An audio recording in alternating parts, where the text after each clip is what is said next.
Bismillahirrahmanirrahim. Alhamdulillah wassalatu wassalamu ala Rasulillah wa ala alihi wa sahbihi wa man walah. Amma ba'd. Ikhwani fillah, hafizakumullah jami'an. Insyaallah kita lanjutkan pembahasan kita pada kitab Riyadhus Shalihin, dan insyaallah hari ini kita selesaikan pembacaan hadis kalau memungkinkan. Pada kesempatan terakhir kemarin telah kita baca hadis yang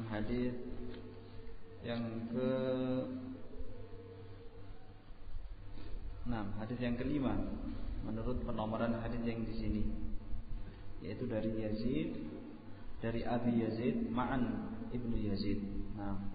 Di antara faedah yang telah kita sebutkan kemarin, yaitu atau yang berkaitan dengan inti yang dijadikan dalil dalam pembahasan al-ikhlas, yaitu sabda Rasulullah sallallahu alaihi wasallam, laka ma nawaita ya Yazid. Laka ma nawaita ya Yazid, wa laka ma akhadta ya Ma'an. Bagimu itu apa yang engkau niatkan. Jadi kalau niat kamu itu sedekah, ikhlas kepada Allah SWT, maka pahalanya akan diterima di sisi Allah SWT. Baik. Jadi seseorang kalau niatnya itu benar, kemudian ketika dia sudah berusaha, tentunya sudah berusaha, kemudian niatnya benar, kemudian ternyata salah dalam pengamalannya, maka itu dia akan mendapatkan niat apa yang telah diniatkan pada hatinya tadi. Untuk melengkapi faedah atau sebelumnya kemarin ada faedah yang kurang ya. Ketika membahas kemarin masalah hijrah itu, saya sebutkan dari perkataan Syekh Ibnu Utsaimin bahwasanya hijrah itu terbagi menjadi 3. Yang pertama yaitu hijratul makan, sudah kita sebutkan ya, meninggalkan tempat. Hijrah itu artinya atark ya, dalam bahasanya atark, meninggalkan. Hijratul makan maksudnya meninggalkan tempat, dari tempat kekafiran kepada negeri Islam. Kemudian yang kedua hijratul amal.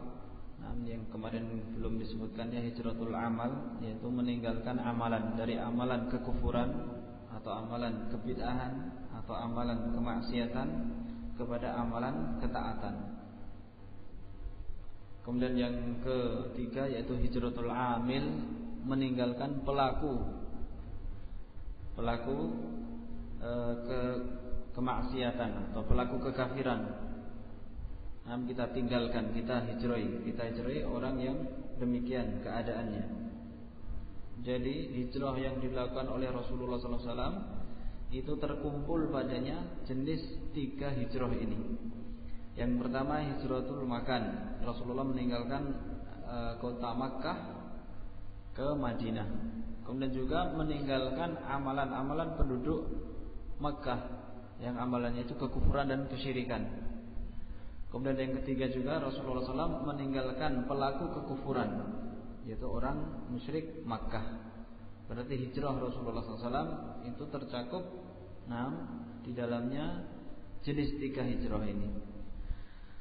Baik. Kemudian faedah dari hadis Ma'an.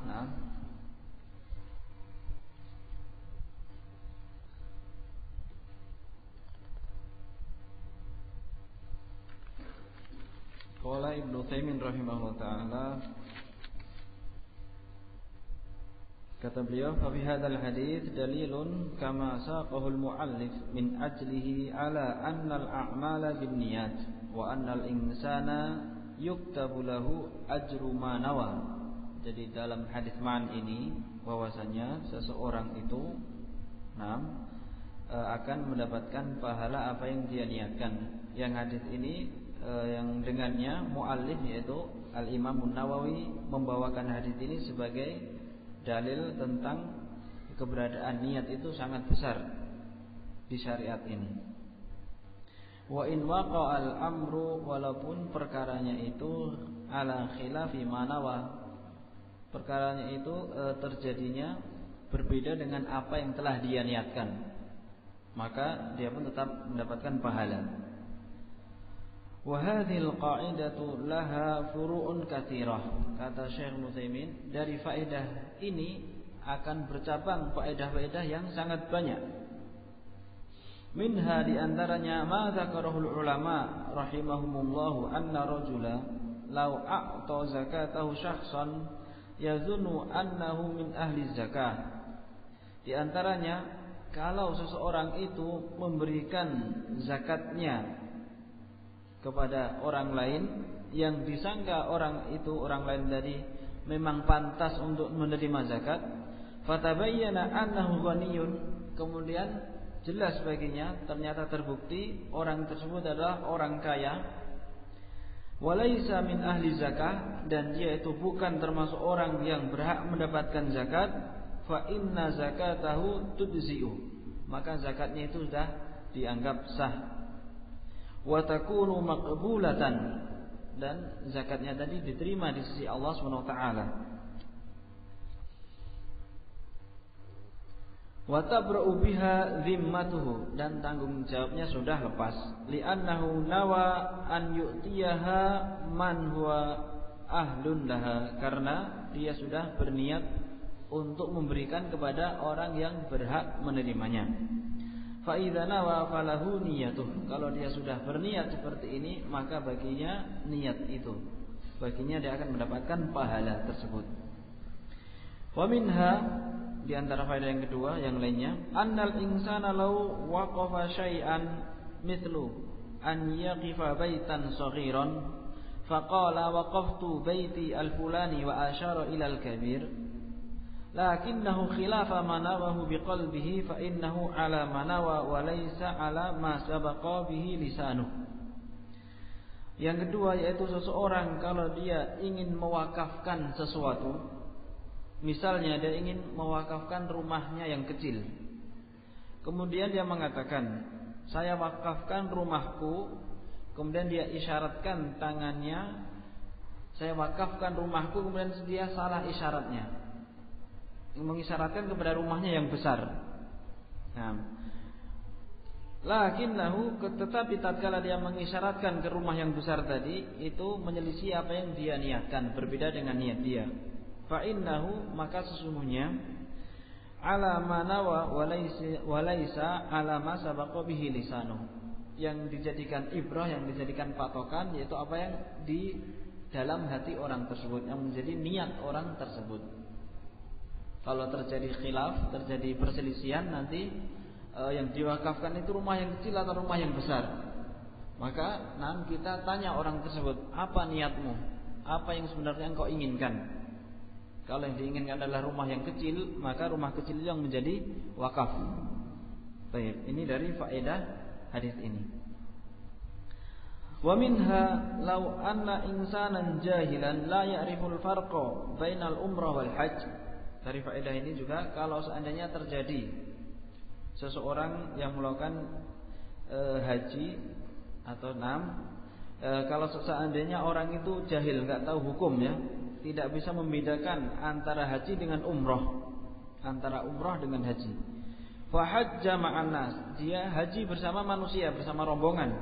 Faqala labbaika hajjan, kemudian dia mengucapkan labbaika hajjan. Jadi syiarnya ketika awal haji, dia mengatakan labbaika hajjan, aku berniat, aku penuhi panggilanmu ya Allah untuk melaksanakan ibadah haji. Wa huwa yuridu umratan, padahal dia itu menginginkan umrah.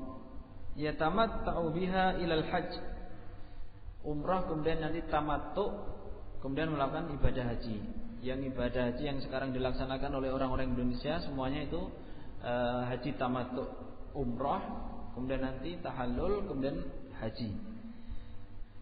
Fa inna lahu ma nawa, maka sesungguhnya baginya itu apa yang dia niatkan. Dia niatnya kan labbaika hajjan, berarti kan hajinya itu haji ifrad saja kan, enggak pakai umrah. Enggak pakai umrah. Akan tetapi kemudian dia haji bersama rombongan, rombongannya hajinya haji tamattu, maka apa yang dia niatkan itu sudah sah. Madama anna qasdahu yuqimul umrata, selama maksud dia itu untuk melaksanakan umrah. Lakin qala labbaika hajjan ma'an nasi falahu ma nawa wala yadurru sabqu lisanihi bi syai'in, tidak memudaratkan dia apa yang telah diucapkan oleh lisannya tadi. Jadi ibrahnya di sini adalah niatnya. Wa minha aidan law qala al-insanu li zaujatihi anti taliq. Ini nanti masalah khilaf sebenarnya ya. Di antaranya seseorang kalau berkata kepada istrinya, kamu telah saya talak, saya talak ya, saya pisah gitu. Saya lepaskan. Dari talik itu artinya lepas. Anti talik wa arada anti talik min qaidin, tapi niatnya itu maksudnya kamu itu lepas dari ikatan, bukan lepas dari tali hubungan suami istri, bukan. Maksudnya anti talik, kamu lepas dari ikatan. La min nikahin falahu manawa, maksudnya lepas dari ikatan, bukan dari pernikahan, maka baginya apa yang dia niatkan.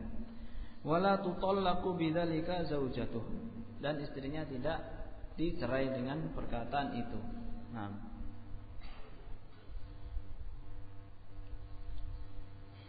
Dalam masalah ini bagi seorang yang qadhi bisa memutuskan ya, dilihat orang tersebut. Kalau orang itu memang niatnya itu tala'ub, main-main terhadap agama, ini bisa jatuh tolak karena lafadznya apa? Sharih, lafadznya jelas, anti tolak.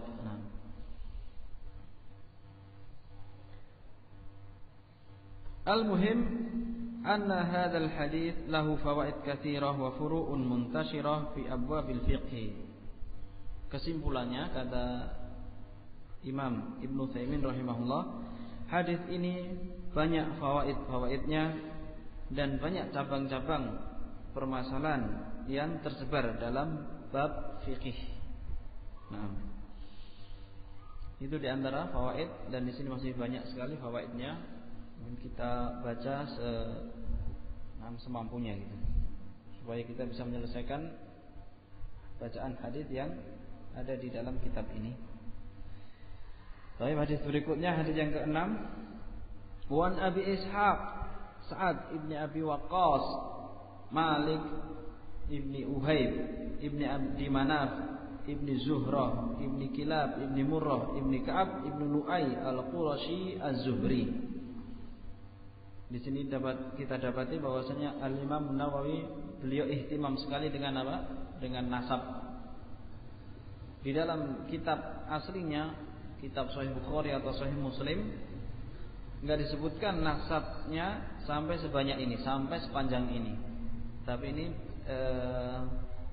beliau dari diri beliau sendiri, beliau sebutkan nasabnya. Kalau kita lihat di kitab Bukhari dan Muslim, enggak sepanjang ini. Namanya cuma Sa'ad bin Abi Waqqas, dari sahabi Sa'ad bin Abi Waqqas. Kemudian nasab yang terakhirnya atau nisbahnya dikatakan Az-Zuhri, karena salah satu kakeknya yaitu Az-Zuhrah. Jadi nisbah kepada Zuhrah di situ. Ibnu Abdi Manaf ibni Zuhrah. Baik, di antara ulama yang nisbahnya ke Az-Zuhri yaitu Abu Salamah ibni Abdurrahman, anaknya Abdurrahman bin Auf, juga Az-Zuhri. Abdurrahman bin Auf juga berarti Az-Zuhri. Kemudian Ibnu Syihab Az-Zuhri. Nah, asalnya itu nisbah ini. Nisbah.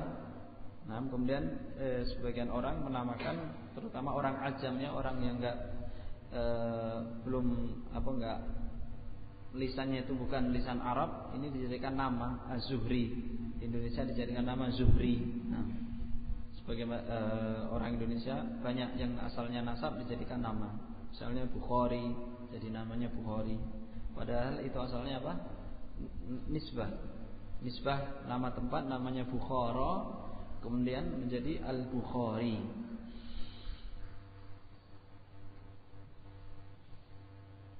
Al-Qurashi Az-Zuhri radhiyallahu anhu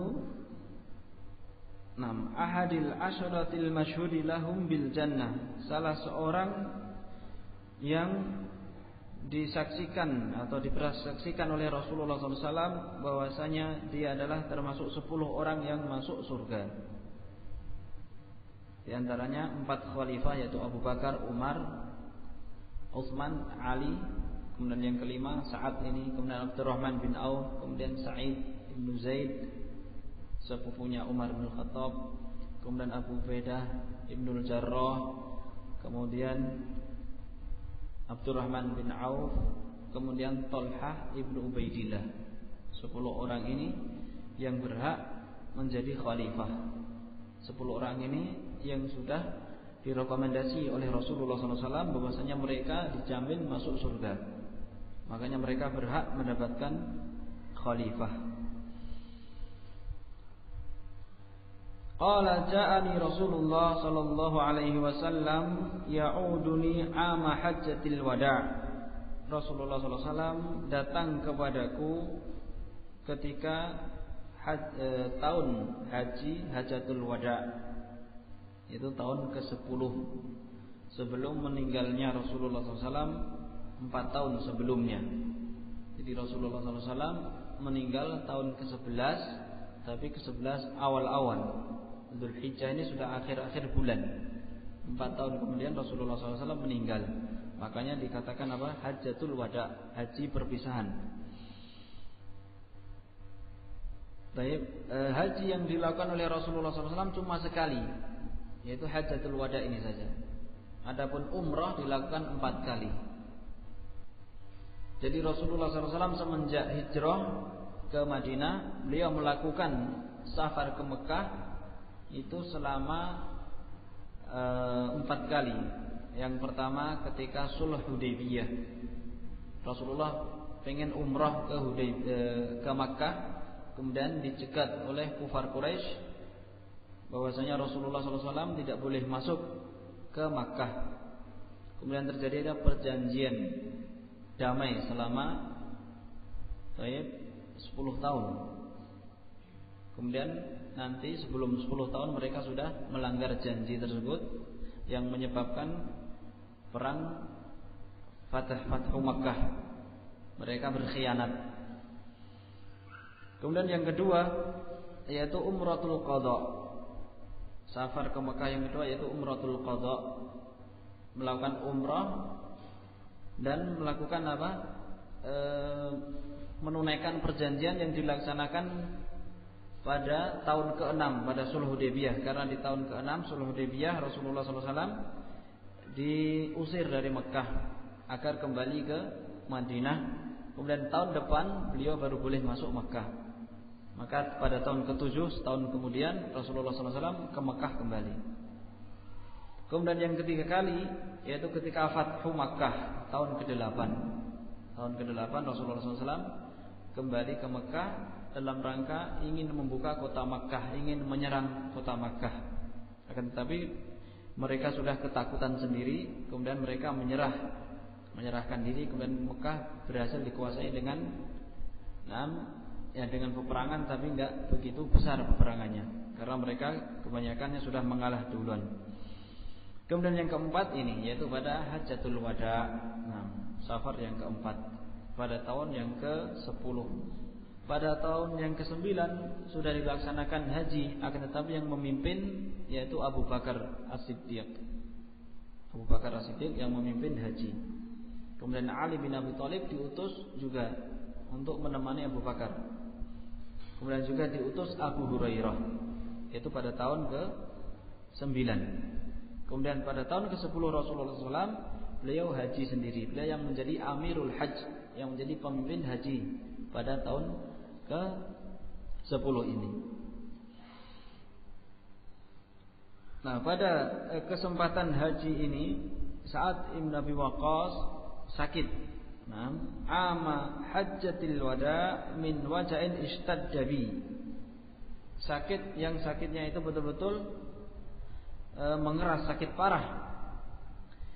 Faqultu, maka aku katakan, ya Rasulullah, inni qad balagha bi minal waja'i ma tara, sesungguhnya penyakitku itu sudah parah sebagaimana engkau lihat sendiri. Wa ana dzu malin, dan aku orang yang punya harta.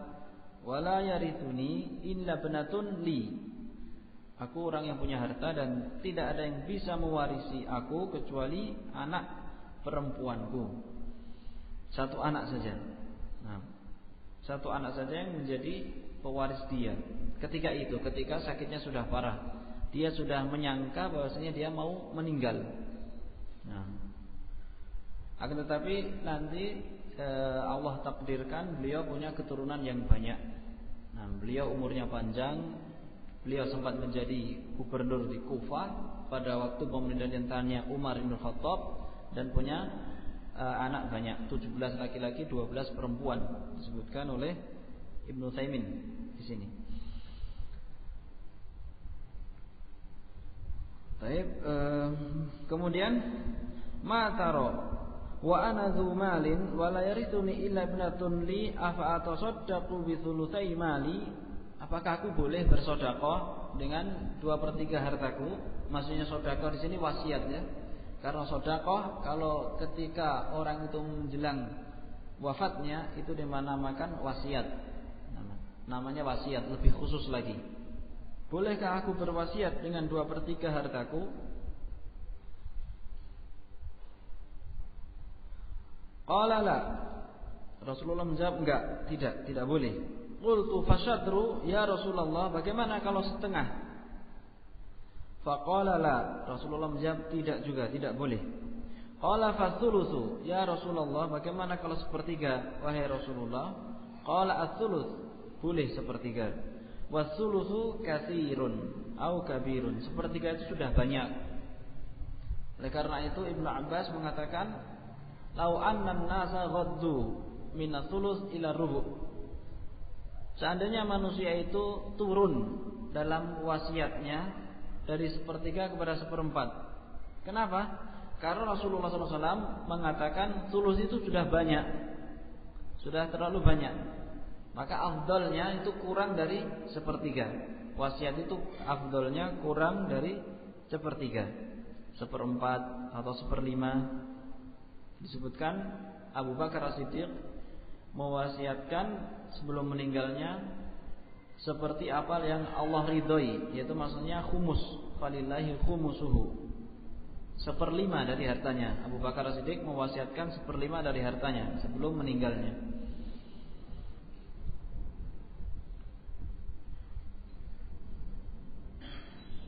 Innaka intadar, ini in bukan an ya, kayaknya salah cetak ini. Intadar, sesungguhnya seandainya engkau itu meninggalkan warathataka, ahli warismu itu aghniya, dalam keadaan mereka itu kecukupan, khairun min antadarahum alatan yatakaffafunan nasa, itu lebih baik daripada kamu tinggalkan anak-anak kamu meminta-minta. Yatakaffafuna maksudnya mengulurkan tangannya untuk dikasih. Wa innaka, nah, dan sesungguhnya engkau lan tunfiqa nafaqatan tabtaghi biha wajhallah illa ujirta, engkau tidaklah menginfakkan nafkah yang dengannya engkau mencari wajah Allah kecuali engkau akan diberi pahala. Ujirta 'alaiha hatta ma taj'alu fi imra'atik, sampai-sampai apa yang engkau berikan di mulut istrimu. Ini yang menjadi syahid ya, pembahasan ikhlas, pembahasan niat. Nah, jadi dengan nafkah yang sifatnya itu wajib, kita menafkahi anak istri itu wajib, sudah suatu kelaziman. Kalau kita tidak, kita bisa dituntut. Nah, seorang istri bisa mengajukan gugatan kalau kita tidak menafkahi dia. Itu pun suatu yang wajib itu kalau kita niati dengan mencari pahala dari Allah Subhanahu wa taala, nilainya akan bertambah lebih lagi. Nah, qala faqultu ya Rasulullah ukhallafu ba'da ashabi, apakah aku akan ditinggalkan setelah para sahabatku itu berhasil hijrah ke kemudian saya mati di Makkah, apakah aku akan ditinggalkan ba'da ashabi? Artinya dia itu takut kalau dia meninggal di kota Makkah, padahal dia sudah meninggalkan Makkah. Karena hukum termasuk kabair ya, hukumnya itu dosa besar kalau orang sudah niatnya hijrah meninggalkan kampung halamannya, yang kampung halamannya itu adalah kekafiran, kufur, ke negeri Islam. Kemudian kalau dia pulang kembali, maka apa? Hukumnya minal kabair, termasuk dosa-dosa besar. Jadi saat Ibnu Abi Waqqas takut, beliau takut kalau dia itu meninggal di Makkah. Qala innaka lan tukhallaf, engkau tidak akan meninggal di sini. Fata'mala amalan tabtaghi bihi wajhallah illa izdatta bihi darajatan wa rif'atan. Engkau tidak akan ditinggalkan oleh para sahabatmu. Dan kalaupun engkau terpaksa meninggal, tapi engkau beramal dengan amalan yang soleh, kamu mencari dengannya wajah Allah, itu pun akan menambah derajat dan menambah derajatmu dan rif'ah dan ketinggian martabatmu di sisi Allah Subhanahu wa taala. Jadi walaupun engkau meninggal tapi itu dengan takdir Allah. Itu pun kalau kamu tetap beramal soleh, tetap kamu itu ikhlas, dalam hijrahmu itu ikhlas, kamu tidak akan ada niatan kembali lagi ke Makkah, itu pun akan mendapatkan pahala, mendapatkan ketinggian derajat di sisi Allah Subhanahu wa taala. Ini syahid yang kedua yang menjadi pembahasan kita, yaitu pembahasan al-ikhlas. Wala'allaka an tukhallaf, dan semoga engkau akan menjadi pemimpin. Jadi an tukhallaf yang kedua dengan an tukhallaf makna yang pertama tadi beda. An tukhallaf yang pertama maksudnya meninggal, mati di Makkah. Kamu insyaallah enggak akan meninggal di Makkah. Kemudian yang kedua, wala'allaka an tukhallaf, maksudnya semoga nanti kamu bisa menjadi pemimpin. Dan nanti terkabulkan juga harapan Rasulullah SAW, karena nanti beliau menjadi Amirul Kufah, gubernur di Kufah. Hatta yang tabi'a bika aqwamun wa yudarru bika akharun, sampai kaum itu mengambil manfaat darimu dan yang lainnya terkena madarat karena dengan keberadaanmu. Karena tatkala beliau menjadi pemimpin, kaum muslimin menjadi bahagia, makmur. Kemudian wilayah kekuasaan Islam semakin luas. Kebalikannya, orang-orang kufar, orang-orang kafir, mereka merasa terkalahkan. Orang-orang yang enggak mau masuk Islam, mereka harus membayar zakat. Jadi terkena mudaratnya. Allahumma amdi li ashabi hijratahum, ya Allah, teruskanlah bagi para sahabatku ini pahala hijrah mereka.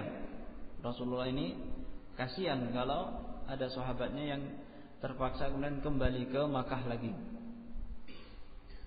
Mungkin karena enggak tahan suhu di Madinah, atau karena sesuatu hal yang memaksa dia harus pulang, atau takdir dari Allah Subhanahu wa taala sehingga dia mati di Makkah. Rasulullah enggak tega. Makanya Rasulullah SAW berdoa ini, Allahumma amdi li ashabi hijratahum, teruskanlah pahala bagi para sahabatku hijrah mereka, diteruskan sampai mereka meninggal di tempat yang dia hijrah dari tempatnya yang asli, meninggal di Madinah. Ini merupakan sifat Rasulullah SAW, sebagaimana dalam ayatnya, laqad ja'akum rasulun min anfusikum azizun 'alaihi ma'anitum. Baik. Azizun 'alaihi ma'anitum bil mu'minina raufur rahim. Jadi sifatnya Rasulullah SAW itu apa? Harisun 'alaikum, sangat semangat untuk memberikan kebaikan kepada kalian. Azizun 'alaihi ma'anitum, sangat merasa berat apa yang menimpa kalian. Musibah, kesedihan itu Rasulullah juga merasa berat. Bil mu'minina raufur rahim, sifat beliau bil mu'minina raufur rahim. Wala taruddahum ala aqabihim, jangan engkau kembalikan mereka mundur ke belakang, maksudnya menjadi murtad. Menjadi amalannya itu berubah lagi, yang tadinya semangat kemudian futur. jangan. Kemudian beliau mengatakan lakinnal ba'is, akan tetapi orang yang celaka itu yaitu Sa'ad bin Khawlah, yartilahu Rasulullah sallallahu alaihi wasallam an mata bi Makkah. Dia ingin Rasulullah sallallahu alaihi wasallam, malah menginginkan Rasulullah sallallahu alaihi wasallam itu memberikan rita, memberikan takziah supaya dia mati di Makkah. Sa'ad bin Khawlah itu orang lain ya. Nah, baik. Jadi hadis ini sudah tadi kita ambil kesimpulannya yang kaitannya yang bermasalah dengan niat. Nah,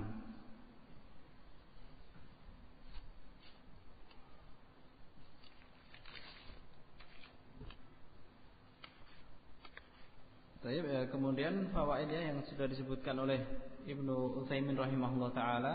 Nah, di antara fawaidnya yaitu kebiasaan Nabi sallallahu alaihi wasallam yaitu menjenguk sahabatnya yang sakit. Ini merupakan husnul khuluq, kebaikan akhlak beliau untuk menambah rasa kecintaan, rasa persahabatan, persatuan di antara kaum mukminin. Nah,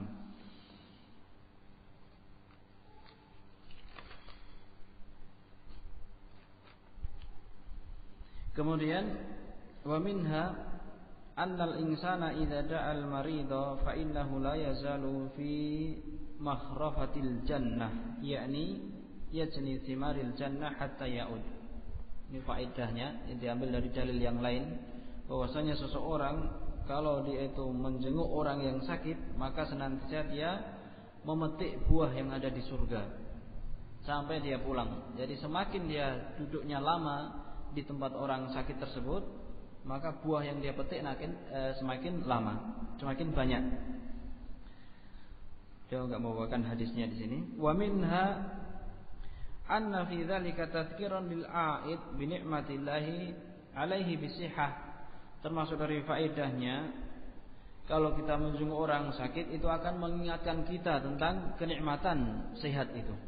Terkadang kalau kita enggak lihat saudara kita ketika sakit, kita enggak merasakan nikmat Allah yang besar kepada kita. Baru tatkala kita melihat saudara kita sakit, kita bisa bersyukur, alhamdulillah kita diberi kesehatan.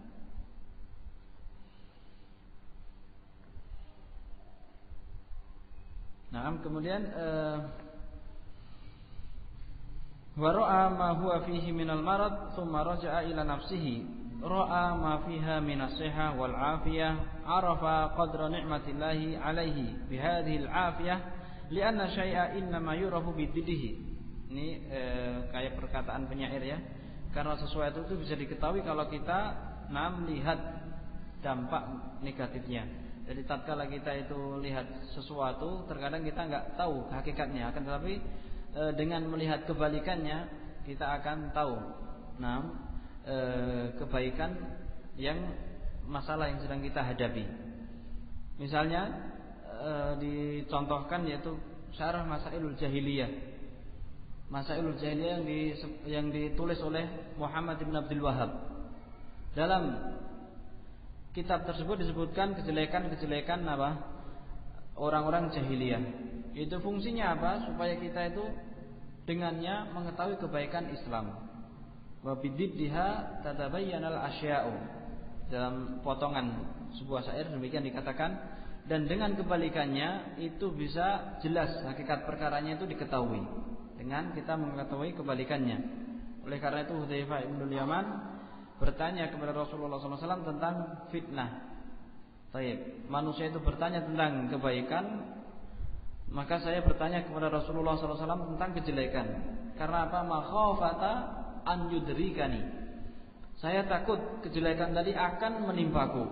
Jadi kita belajar masalah kesyirikan, hal-hal yang seseorang itu bisa terjerumus pada syirik, itu karena kita takut kalau kita na'udzubillah beramal dengan amalan kesyirikan.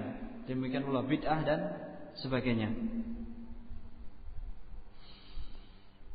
Kemudian wa minha anna fiha jalban lil mahabbati wal mawaddati fa innal insana idza 'ada al marida sarat hadhihi al 'iyadatu fi qalbi al marid da'iman ala qalbihi yatadhakkaruha. Dengan menjenguk orang yang sakit itu bisa mendatangkan cinta dan kasih sayang. Karena seseorang kalau dia ditengok, orang sakit tadi ditengok, maka dengan ziarah dia tadi akan terbetik dalam hatinya, dia akan ingat kebaikan orang tersebut. Wa kullama dzakaraha ahabba ilaihi alladhi ya'uduhu. Tatkala setiap kali dia itu ingat orang yang menjenguk, maka dia akan tambah kecintaannya. Ammal ma'ud, baik, adapun orang yang kita ziarahi, yang kita jenguk, fa inna lahu biha faidatun aidan.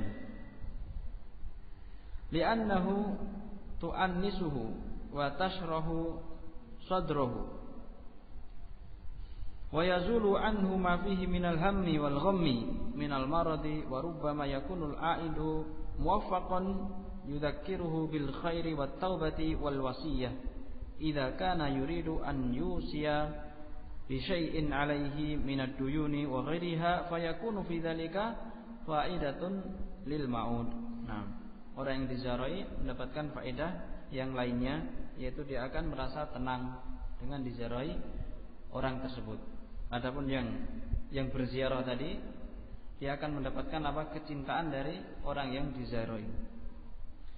Baik, kemudian disebutkan faedah juga, kalau kita lagi berziarah itu kita lihat keadaan kawan kita. Kalau kawan kita itu sakit keras, jangan kita ungkapkan dengan terang-terangan, penyakit kamu ini bahaya.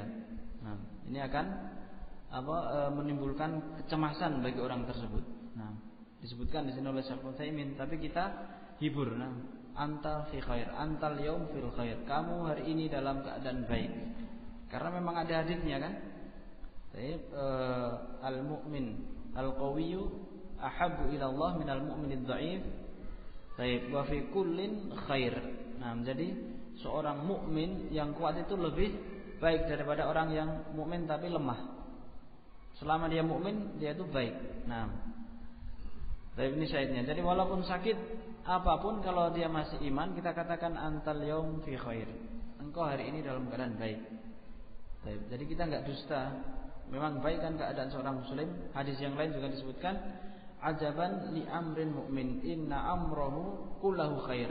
Menakjubkan perkara orang yang beriman itu sesungguhnya perkaranya itu semuanya itu dalam kebaikan. In asabahu sarra syakara.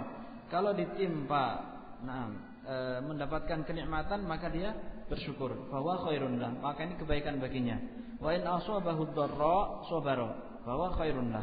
Kalau ditimpa dengan kejelekan atau musibah, maka dia bersabar, dan ini juga kebaikan baginya.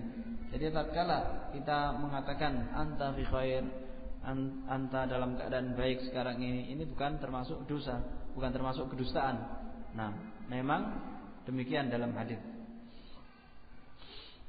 Baik, kemudian hadis berikutnya,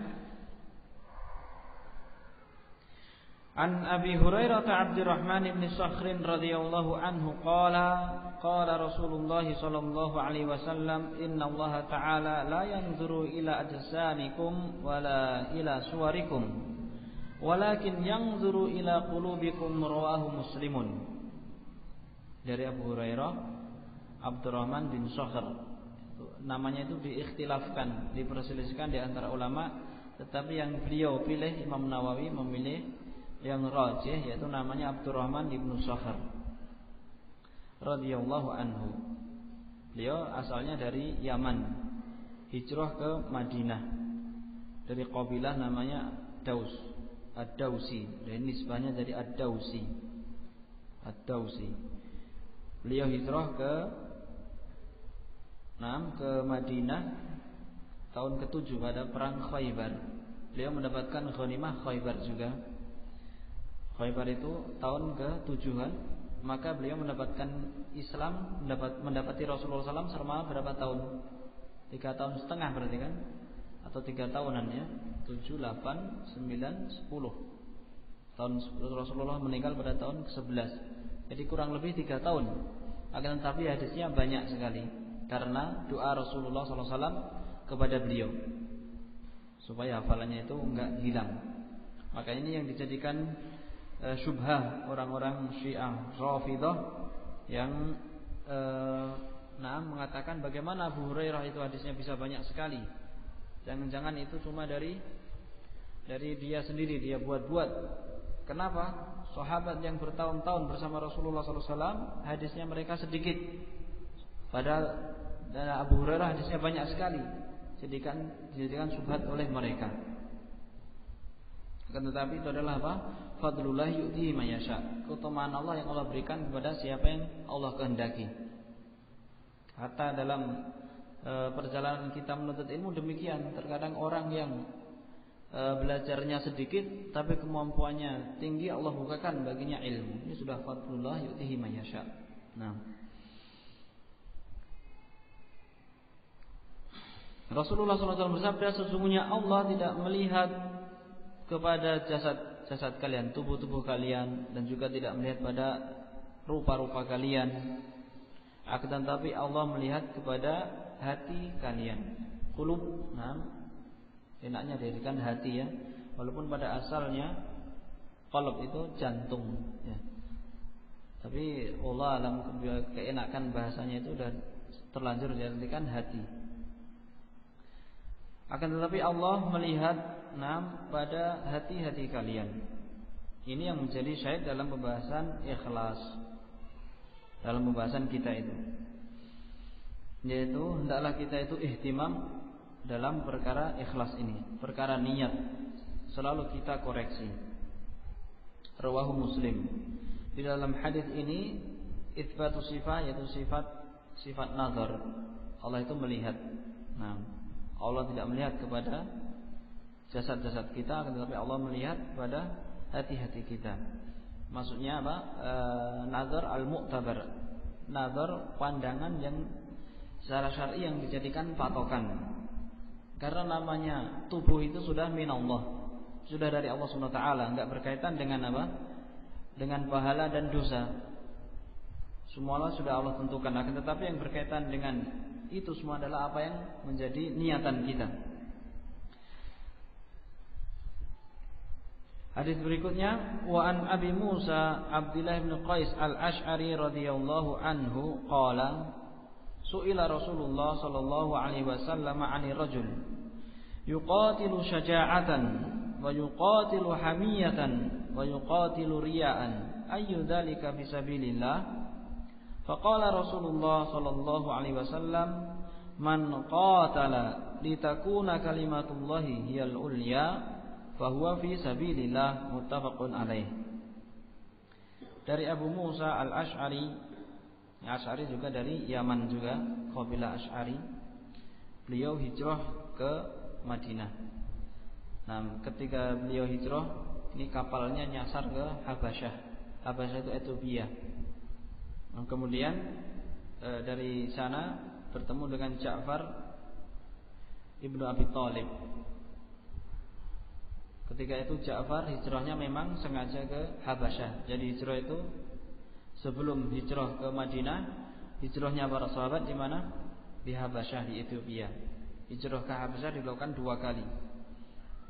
Nah, kemudian setelah itu, tatkala Ahlul Madinah ini mereka sudah banyak penduduk yang masuk Islam, maka hijrahnya berpindah ke Madinah. Tatkala itu Abu Musa ingin hijrah ke Madinah. Qadarullah anginnya mengarah ke arah mana? Ke arah Ethiopia, sehingga dia terdampar di Ethiopia, bertemu dengan sahabat yang sudah terlanjur hijrah di Ethiopia. Kemudian datang kepada Rasulullah SAW ke Madinah bersama Ja'far dan rombongan yang dari Habasyah, dari Ethiopia. Ketika itu tatkala itu Rasulullah SAW lagi selesai perang Khaybar. Kemudian mereka mendapatkan ghanimah Khaybar. Berarti antara Abu Hurairah dengan Abu Musa al-Ash'ari sama, itu ketemunya di Khaybar pada tahun ke-7. Tapi fadilahnya juga sangat besar. Abu Musa al-Ash'ari ini diantaranya adalah beliau melazimi senantiasa setelah meninggalnya Rasulullah SAW, beliau tetap bersahabat dengan Abdullah bin Mas'ud, menimba ilmu dari Abdullah bin Mas'ud. Banyak kisah-kisahnya, diantaranya kisah Banu Hanifah yang bertasbih dengan kerikil. Abu Musa sudah tahu itu perkara yang mungkar, ya. Tasbih, pemimpinnya mengatakan sabbihu mi'ah, kemudian para pengikutnya bertasbih 100 kali. Perkara yang mungkar. Abdullah bin Qais, ya, yaitu Abu Musa, namanya Abdullah juga. Itu melihat perkara itu mungkar, tapi nggak bisa langsung mensikapi. Dilaporkan dulu kepada Abdullah bin Mas'ud. Kemudian Abdullah bin Mas'ud marah besar. Ini adalah perkara yang bid'ah. Kemudian ternyata orang-orang yang tadinya bid'ahnya kecil itu ternyata di kemudian hari mereka sudah apa? Ikut orang-orang Khawarij memberontak Ali bin Abi Thalib. Makanya ulama Ahlussunnah itu mereka kalau mentahdir bid'ah keras sekali. Karena bid'ah ini yang tadinya kecil itu bisa menjadi besar. Sebagaimana dikatakan oleh Al-Imam Al-Barbahari di dalam kitabnya Syarhus Sunnah. Ihdzar muhdatsatil umur. Nah, walaupun muhdatsatul umur itu kecil, karena walaupun kecil nanti akan berkembang menjadi besar. Dan ini sudah terjadi kenyataannya. Rasulullah SAW ditanya tentang seseorang yang dia itu perang karena syuja'ah, karena keberanian. Ini kebiasaan orang Arab, itu mereka pemberani. Senang kalau ada perang. Sampai sekarang juga demikian. Orangnya pemberani dan nekat. Wa yuqatilu hamiyatan, ada yang berperang karena hamiyah, semangat jahiliyah, hamiyah, semangatan aja. Hampir sama dengan syuja'ah, ya. Wa yuqatilu riya'an, dan yang lain perang karena riya'. Ayu dzalika fisabilillah, mana di antara jenis 3 golongan itu yang perangnya itu fisabilillah? Maka Rasulullah SAW menjawab dengan jawaban yang sempurna. Nah, yaitu dengan jawaban yang itu merupakan kaidah. Yaitu apa? Man qatala, barang siapa yang berperang agar kalimat Allah itu meninggi, menjadi tinggi, maka dia itu adalah fisabilillah. Jadi selama jihadnya itu niatnya untuk menegakkan kalimatullah, maka itulah fisabilillah. Walaupun dia perangnya itu memang kelihatan pemberani atau kelihatan semangat sekali, kalau hatinya itu memang dalam rangka untuk menegakkan kalimatullah, maka dia dikatakan fisabilillah. Jadi syahidnya ini, ya ikhwan, dalam pembahasan niat ini. Nah, jadi niat ini bisa merubah amalan yang tadinya kecil menjadi besar. Sebagaimana dikatakan oleh sebagian ulama, rubba amalin saghirin yukabbiruhu an-niyah. Betapa banyak amalan kecil itu menjadi besar karena apa? Karena niatnya. Ya. Kemudian kebalikannya, wa rubba amalin kabirin yusaghiruhu an-niyah. Betapa banyak amalan yang besar dibikin kecil pahalanya, dibikin sedikit pahalanya di sisi Allah SWT dikarenakan niat. Nah, maka adalah kita pandai-pandai dalam mengontrol hati kita, mensiasati hati kita. Kalau hati itu lagi capek, enggak pengen ibadah, ya sudah, istirahat, jangan dipaksakan. Kalau hati itu enggak sreg untuk melaksanakan amalan sunnah, maka sudah, jangan mengamalkan dulu. Jangan kemudian mengamalkan karena riya. Artinya enggak ingin melaksanakan sholat sunnah, tapi teman-temannya sholat sunnah, kemudian dia yang mengamalkan karena riya, justru malah mendapatkan dosa. Jadi hati ini kita sendiri yang harus pandai-pandai mengontrolnya, mengendalikannya, siasah, apa artinya? Mensiasatinya. Nah, baik. Hadis yang berikutnya,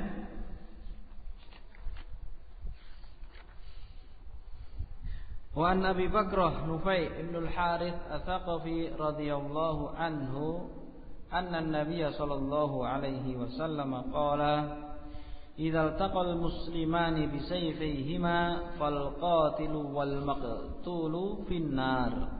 Dari Abi Bakrah, sahabi jalil, Nufai ibn al-Harith. Beliau juga akhir-akhir masuk Islam. Itu beliau masuk Islam itu setelah Fathu Makkah. Setelah Fathu Makkah, itu tahun ke-9 awal, ya, sebelum Hajatul Wada tadi. atau tahun ke-8 akhir-akhir ya. Nah, At-Thaqafi. Akan tetapi beliau termasuk sahabi jalil karena dia itu faqih, walaupun Islamnya sebentar, tapi beliau termasuk sahabat yang kedudukannya tinggi. Beliau mendapati 2 kisah yang dengan 2 kisah tersebut dia selamat dari fitnah. Beliau mengatakan demikian. Yaitu ketika perang Jamal ya.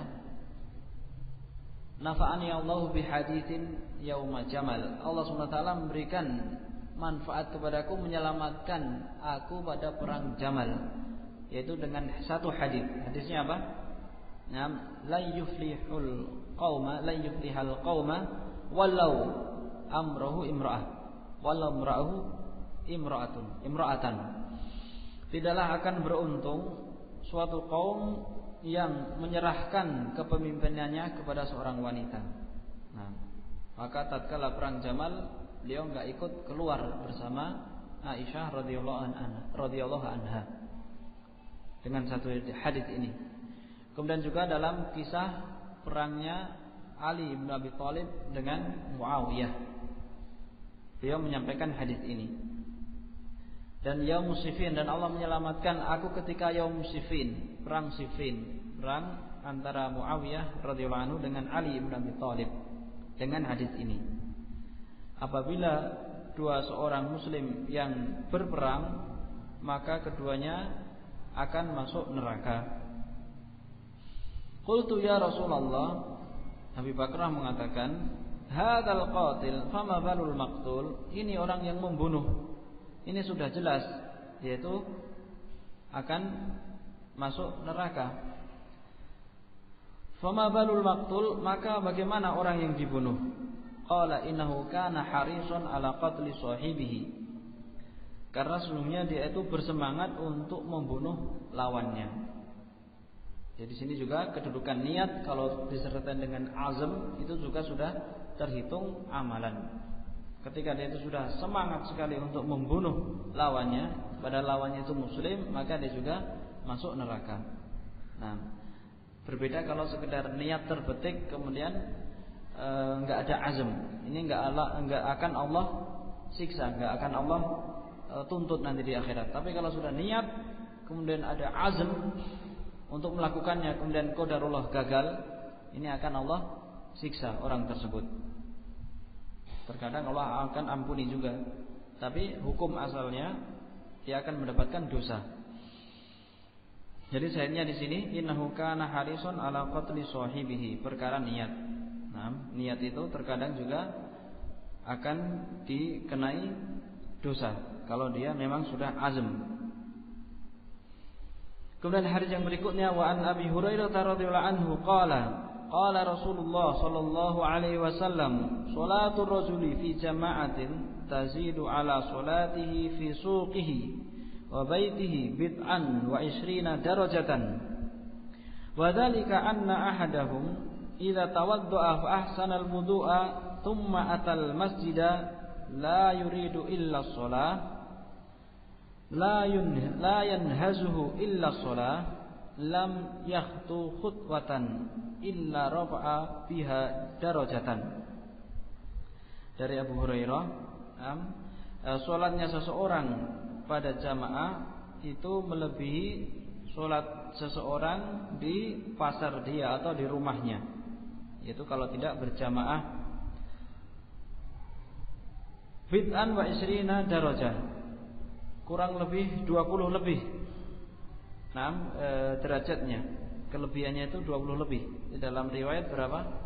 25, dalam riwayat 27. Maka mana yang paling yang jadi patokan? Yang paling jadi patokan yaitu yang 27. Disebutkan oleh ulama karena nilai yang rendah itu tidak menafikan nilai yang tinggi. Dan ini tergantung pada niat seorang tersebut, kualitas amalan orang tersebut. Kalau sholatnya itu khusyuk, maka bisa, dan sempurna, maka bisa menjadi 27. Dan terkadang cuma 25. Wadzalika, yang demikian itu, sesungguhnya salah seorang di antara kalian apabila dia berwudu kemudian memperbaiki wudunya, maksudnya itu membaguskan wudunya sesuai dengan sunnah Rasulullah SAW, kemudian datang ke masjid, la yuridu illa sholah. Ini yang menjadi pembahasan kita ya, niat. Jadi tatkala dia membaguskan wudunya, dia keluar, dia tidak menginginkan dalam niatnya kecuali ikhlas untuk sholat saja. Karena sebagian manusia terkadang lalai ya, dia ingin sholat, tetapi apa? Tujuannya sudah lain, karena ingin bertemu dengan si fulan yang kebetulan sholatnya di masjid itu. Dia cepat-cepat sholat, tujuan pertamanya untuk menemui orang tersebut. Maka ini salah sebenarnya ya. Walaupun dia tidak mengapa dari sisi ya dia tetap sholat berjamaah di masjid, tetapi dari sisi keutamaan afdaliyahnya dia tidak mendapatkannya karena niatnya apa? Sudah berbeda. Niatnya dia ingin menemui seseorang.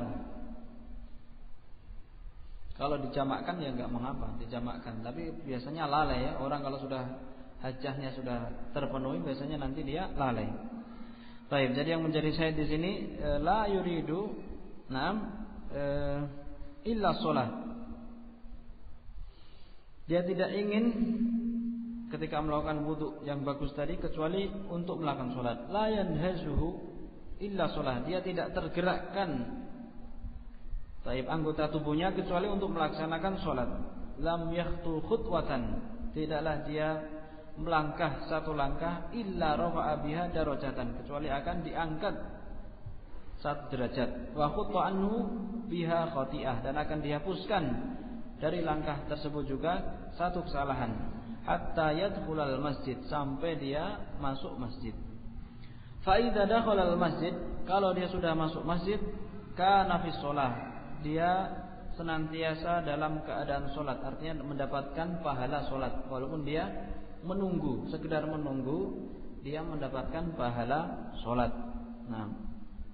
Maka nanti sholatu hiya tahbisuhu, selama sholat itu yang menjadi dia tertahan di masjid itu. Dia menunggu karena apa? Ingin melaksanakan sholat lagi. Ini juga kembalinya kepada niat lagi ya. Dia menunggu di masjid, tapi apa yang ditunggu? Yang ditunggu adalah sholat. Berarti kalau yang ditunggu seseorang di masjid, maka dia tidak akan mendapatkan pahala ini. Diambil dari mafhumnya. Wal malaikatu, dan para malaikat, yusalluna ala ahadikum. Ala ahadikum, ini kumnya gesernya terlalu banyak. Ala ahadikum, gesernya dekat itu. Tulisan yang ada di fotokopi ini. Wal malaikatu yusalluna ala ahadikum, dan para malaikat yusallun, bersolawat, artinya mendoakan atas kalian, madama fi majlisihi, selama orang tersebut di tempat duduknya, alladzi shalla fihi, yang dia sholat di masjid tersebut.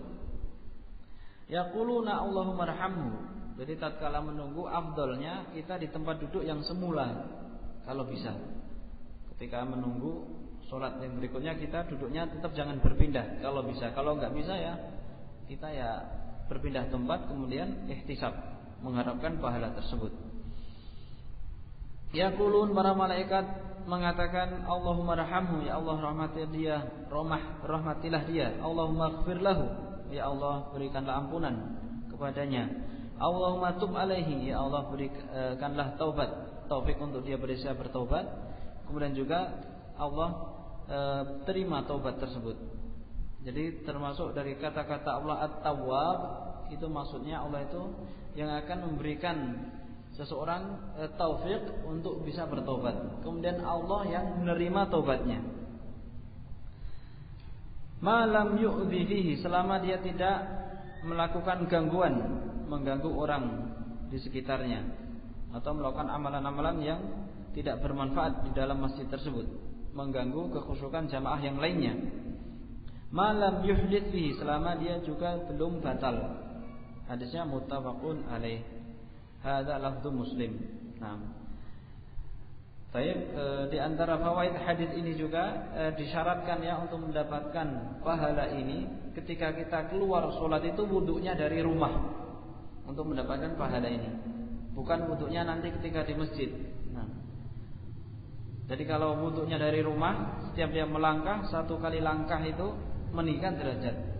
Kemudian langkah yang berikutnya menghapus kesalahan. Baik. Kemudian faedah yang lainnya membaguskan wudhu. Nah, kalau wudhunya kurang bagus, tentunya apa? Pahalanya juga berkurang. Kemudian hadis yang berikutnya, wa an Abil Abbas Abdullah bin Abbas bin Abdul Muttalib radhiyallahu anhu an Rasulillah sallallahu alaihi wasallam fi ma yarwi an rabbih tabaraka wa taala. Dari Abil Abbas, yaitu Abdullah bin Abbas ibn Abdul Muttalib. Berarti ini apa? Kalau dengan Rasulullah sallallahu alaihi wasallam, yaitu anak pamannya Rasulullah sallallahu alaihi wasallam. Nah, beliau umurnya ketika Rasulullah SAW meninggal masih muda, masih 10 tahun. Tetapi Allah doakan dengan doa yang sangat bermanfaat bagi beliau. Allahumma faqihu fiddin wa 'allimhu ta'wil. Ya Allah, berikanlah Abdullah bin Abbas ini kefaqihan dalam agama. Faqih dalam agama, makanya beliau faqihnya tinggi sekali, kuat. Disebutkan oleh Ibnu Qayyim rahimahullah perbandingan antara fikihnya Ibnu Abbas dengan fikihnya Abu Hurairah. Kalau Abu Hurairah kelebihannya masalah hafalannya banyak. Zurwatul hufad, hafalan yang hufad itu yang paling tinggi puncaknya, rekornya diraih oleh Abu Hurairah. Akan tetapi masalah fikih Ibnu Abbas lebih menonjol. Abdullah bin Abbas radhiyallahu anhuma. Tatkala beliau Rasulullah meninggal, beliau masih apa? Baru ketika itu baligh. Dalam sebuah riwayat ya Rasulullah SAW sholat di Mekah, kemudian dia menunggang himarin atan, himar betina. Wa ana qad nahastul ihtilam. Saya hampir-hampir buluh. Berarti tatkala itu dia belum baligh. Kemudian cara menuntut ilmu beliau, kenapa kok ilmunya bisa banyak, riwayatnya juga lumayan banyak? Karena beliau mengambil ilmu itu dari orang lain, dari sahabat yang lainnya, dari orang Ansor, dari sahabat yang lainnya yang Islamnya lebih dahulu. Jadi beliau tidak kemudian gengsi. Tapi anak pamannya Rasulullah SAW kemudian mengambil hadisnya cuma dari sahabat saja, enggak. Sampai-sampai beliau itu karena hirsnya, semangatnya menuntut ilmu, dia tunggu seorang sahabat itu sampai keluar rumahnya, dia tunggu di depan rumah sampai bajunya itu tertiup angin, terterpa debu dan sebagainya. Kemudian seorang sahabat mengatakan, seandainya engkau mengundangku, aku akan mendatangimu. Akan tetapi Ibnu Abbas mengatakan enggak, al ilmu yu'ta. Dari ilmu itu yu'ta, didatangi, wala ya'ti. Ilmu itu tidak akan datang dengan sendirinya. Ilmu itu kita harus rihlah, kita harus pergi mengambilnya dari seorang alim. Fima yarwihi an rabbihi tabaraka wa ta'ala, yang diriwayatkan dari Allah Subhanahu wa taala. Jadi hadisnya ini hadis qudsi. Kesimpulannya hadis qudsi ini disebutkan oleh Syekh Nutaimin, yaitu lafadznya dari Nabi sallallahu alaihi wasallam, akan tetapi makna itu dari Allah Subhanahu wa taala. Ini kesimpulannya. Baik. Lafadznya dari Nabi sallallahu alaihi wasallam, akan tetapi maknanya berasal dari Allah Subhanahu wa taala. Inna Allah Ta'ala katabal hasanati wa sayyi'at. Sesungguhnya Allah menulis kebaikan-kebaikan dan kejelekan-kejelekan. Tsumma bayyana dzalika, kemudian Allah menjelaskan hal itu. Faman hamma bihasanatin, maka barang siapa yang ingin berniat melakukan kebaikan, falam ya'malha, kemudian dia tidak mengamalkannya, katabaha Allah Ta'ala innahu hasanatan kamilatan. Allah akan menulis baginya di sisinya satu kebaikan yang sempurna. Ini yang berkaitan dengan pembahasan niat. Jadi niat itu berpengaruh besar. Ditulis kebaikan yang sempurna. Kemudian wa in hamma biha fa amilaha katabahallahu asyra hasanatin. Kalau dia berniat kemudian diamalkan betul, maka Allah akan tulis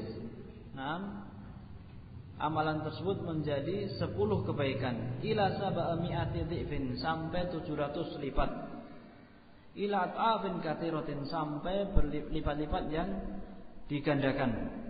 Wa in hamma bisayyi'atin, kalau dia berkeinginan untuk melakukan kejelekan, falam ya'malha, tapi dia tidak melakukannya karena dia batalkan sendiri dan dia belum azam, katabahallahu indahu hasanatan kamilatan, Allah akan menulis di sisinya itu kebaikan yang sempurna juga. Wa in hamma biha fa'amilaha katabahallahu sayyi'atan wahidatan. Kalau dia sudah berkeinginan melakukan kejelekan kemudian dia amalkan betul, maka dia akan mendapatkan satu kejelekan. Ini merupakan apa? Rahmat Allah yang sangat luas. Wasi'at rahmati kulla syai'in. Rahmatku itu meliputi segala sesuatu. Akan tetapi kemudian nanti wasa'aktubuha lilladzina yattaqun. Dan akan aku tetapkan rahmatku bagi orang-orang yang beriman. Maksudnya bagi orang yang bertakwa nanti di hari kiamat rahmatnya itu khusus, rahmat yang khusus. Kalau rahmat yang am itu hatta orang kafir bisa menikmatinya. Baik, maka di sini merupakan kerugian yang sangat besar kalau kemudian seorang itu amalan kejelekannya itu bisa mengalahkan amalan kebaikannya. Dikatakan oleh Ali bin Abi Thalib radhiyallahu anhu, celaka. Baik, liman ghalaba ahaduhu asyaratuhu. Celaka bagi orang yang satu saja malah mengalahkan yang 10. Karena 1 banding 10, kok bisa yang satu bisa mengalahkan yang 10 ini. Orang sudah betul-betul keterlaluan. Dan ini banyak, naudzubillah ya, banyak kaum muslimin terus-menerus dalam masalah ini. Baik. Satu hadis ini tapi waktunya sudah enggak cukup, qadarullah ya. Apa? Dilanjutkan besok. Jadwalnya 3 hari.